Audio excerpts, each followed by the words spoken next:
Foodie தமிழா நேயர்கள் அனைவருக்கும் வணக்கம். நான் உங்கள் உமா முருகேசன். இன்னைக்கு நம்ம இந்த வீடியோவில் என்ன செய்ய போகிறோம் அப்படின்னு பார்த்தீங்கன்னா, இடியாப்ப மாவு நம்ம எப்படி செய்யறதுன்னு தான் பார்க்க போகிறாங்க. ஏற்கனவே நம்மளுடைய ஃபுடி தமிழா சேனலில் இடியாப்ப மாவு எப்படி ரெடி பண்ணுறோங்கிறது ஒரு வீடியோ அப்லோட் பண்ணியிருந்தேன். அது பார்க்காதவங்களுக்கு கீழே லிங்க் கொடுக்குறேன், போய் செக் பண்ணி பாருங்கள். அது வேறு மெத்தடில் செஞ்சுருந்தேன். இது ஒரு பாரம்பரிய முறைன்னு சொல்லலாம்.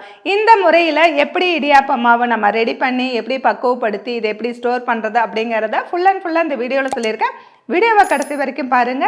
வாங்க வீடியோக்குள்ள போகலாம். 40க்கும் மேற்பட்ட மசாலா வகைகள், ஊறுகாய் வகைகள், வத்தல் வகைகள் அனைத்தும் வீட்டு முறையில் தரமாகவும் சுவையாகவும் தயாரித்து நான் கொடுத்துட்டு இருக்கிறேன்.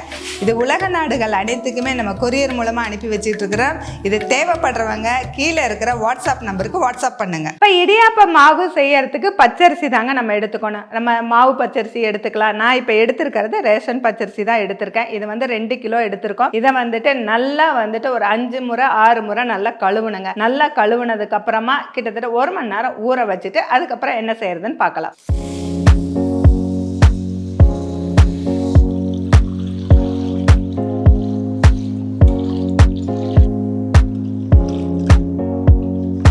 இப்ப நல்லா கழுவி எடுத்துட்டு வந்தாச்சு. இது 1 மணி நேரம் அப்படியே ஊறட்டும். அதுக்கப்புறம் என்ன செய்யறதுன்னு பார்க்கலாம்.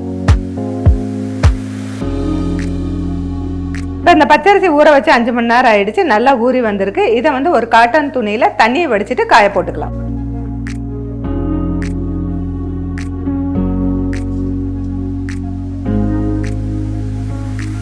இப்போ நல்லா காய வச்சாச்சு. ஒரு 20 நிமிஷம் நல்லா காயட்டும். அதுக்கப்புறமா எடுத்து பார்க்கலாம். இந்த அரிசியை பிடிச்சோம்னா கையில ஒட்டக்கூடாது. ஆனா அரிசியில கொஞ்சம் ஈரம் இருக்கணும். அந்த மாதிரி பதத்துல இதை ஈர அரிசி அரைக்கிற மிஷின்ல போய் நம்ம அரைச்சிட்டு வந்துடலாம்.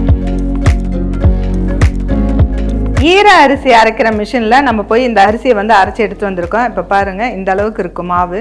பிடிக்கிற அளவுக்கு ஈரம் கையில இருக்கணும். இதை ஒரு இட்லி பாத்திரத்துல ஆவியில வேக வைக்கணும். எப்படி செய்யறதுன்னு பார்க்கலாம்.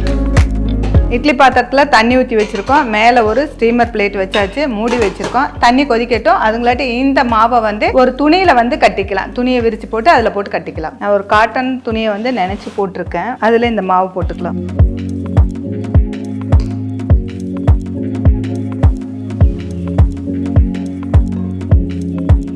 இந்த ஸ்டீமர் பிளேட் மேலே வச்சுட்டு இன்னும் கொஞ்சம் இடம் இருந்தால் கூட இன்னும் கொஞ்சம் மாவு போட்டுக்கலாம். கொஞ்சம் இடம் இருக்குது. நான் மாவு இன்னும் கொஞ்சம் சேர்த்துக்கிறேன்.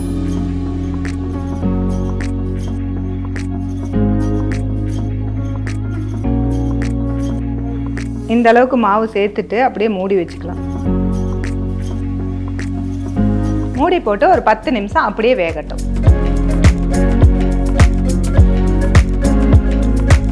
இப்போ நம்ம ஆவியில வச்சிருக்க மாவு ஒரு 10 நிமிஷம் நல்லா வெந்துருச்சுங்க. இப்போ அடுப்பு ஆஃப் பண்ணிட்டு இது ஓப்பன் பண்ணி எடுத்துக்கலாம்.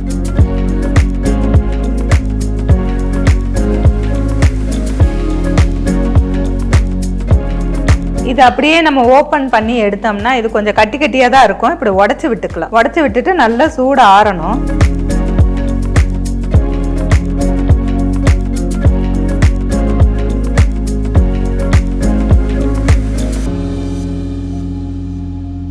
மாவு நல்லா ஆறி இருக்கு. இது நைஸான ஜல்லடையில ஜலிச்சு எடுத்துக்கலாம்.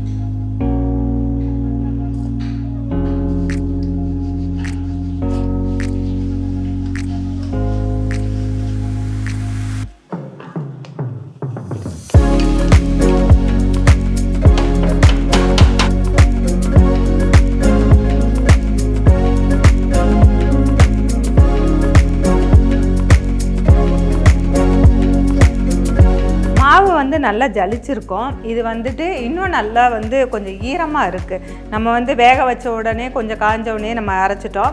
இது நல்லா காயணும். காய வச்சுட்டு அதுக்கப்புறமா தான் எடுத்து ஸ்டோர் பண்ணணும். இதில் கொஞ்சம் ஈரத்தன்மை இருந்தாலும் சீக்கிரமாக வண்டு வந்துடும். இதை நல்லா காய வச்சுட்டு திரும்ப ஒரு முறை ஜலிச்சுட்டு நம்ம எடுத்து ஸ்டோர் பண்ணி வச்சுக்கலாம். இந்த மாவில் எப்படி இடியாப்பம் செய்கிறதுன்னு பார்க்கலாம். இப்போ ஜலிச்சதுக்கப்புறம் பார்த்தீங்கன்னா இந்த மாதிரி ஆவியில் வேக வைக்கும்போது கட்டி விழுந்திருக்கும். இதை மிக்ஸி ஜாரில் போட்டு அரைச்சி எடுத்துக்கலாம்.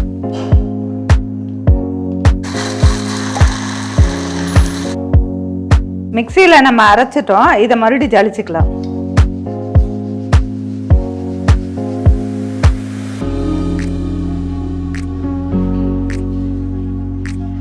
நம்ம ஜலிச்ச மாவு நல்லா காஞ்சதுக்கு அப்புறம் இந்த மாதிரி ஒரு நைஸான ஜல்லடை வச்சு திரும்பவும் ஜலிச்சுக்கணும். எதுக்காகன்னா இடியாப்ப மாவு நைஸா இருந்தாலும் இடியாப்பம் நல்லா வரும். இப்போ பாருங்கள், இந்த மாவு நல்லா நைஸாக இருக்குது. இது மேலே இருக்கிற மாவு வந்து கொஞ்சம் லைட்டாக பருபருன்னு இருக்கும். நம்ம ஃபஸ்ட்டு ஜலிச்சிட்டோம், திரும்ப நல்லா காய வச்சு திரும்ப 2வது தடவை ஜலிக்கும் போது நைஸான ஜல்லடையில் ஜலிக்கணும். இதில் இந்த மாதிரி வரதை நம்ம புட்டுக்காக எடுத்து வச்சுக்கலாம். இதை வந்து இடியாப்பத்துக்கு எடுத்து வச்சுக்கலாம். 1/2 கப்பு மாவு எடுத்துருக்கோம், அதை இந்த பவுலில் சேர்த்துக்கலாம். தண்ணியில் கொஞ்சம் உப்பு சேர்த்துக்கலாம், கொஞ்சமாக நெய் சேர்த்துக்கலாம். தண்ணி கொதிச்சிருச்சு, நம்ம எடுத்து இந்த மாவில் ஊற்றிக்கலாம்.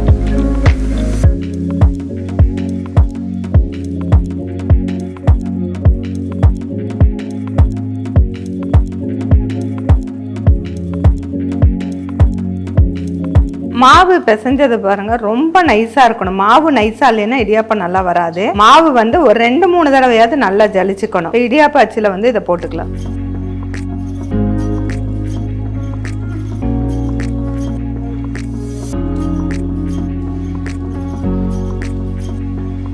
மூடி வச்சுட்டு ஒரு 5 நிமிஷம் நல்லா வேக விடலாம்.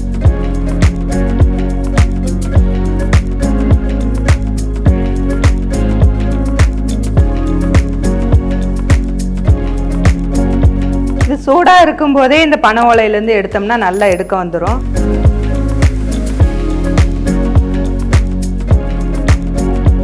இன்னைக்கு நம்ம இடியாப்ப மாவு எப்படி ரெடி பண்ணுறது அப்படிங்கிறதான் பார்த்துருந்தோம். இதில் பார்த்தீங்கன்னா முக்கியமாக பார்க்கக்கூடியது பச்சரிசி வந்து எவ்வளோ நேரம் ஊறணும் அப்படிங்கிறத பார்க்குறோம். இதை நம்ம வந்து ஓவர் நைட்டு கூட ஊற வச்சுக்கலாம். அப்படி இல்லாட்டி குறைஞ்சபட்சம் 5 மணி நேரமாவது ஊறி இருக்கணும்.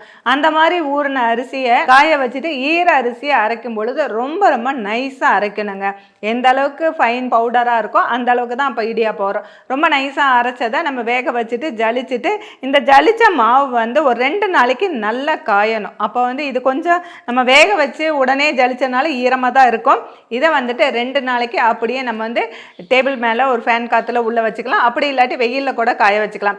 காய வச்சு எடுத்ததுக்கப்புறம் மறுபடியும் வந்துட்டு நைஸான ஜல்லடையில் ஜலிக்கணும். இதை வந்து 2 தடவை 3 தடவை நைஸான ஜல்லடையில் ஜலிச்சுட்டு ரொம்ப நைஸான மாவாக நம்ம எடுத்து நம்ம ஸ்டோர் பண்ணிக்கலாங்க.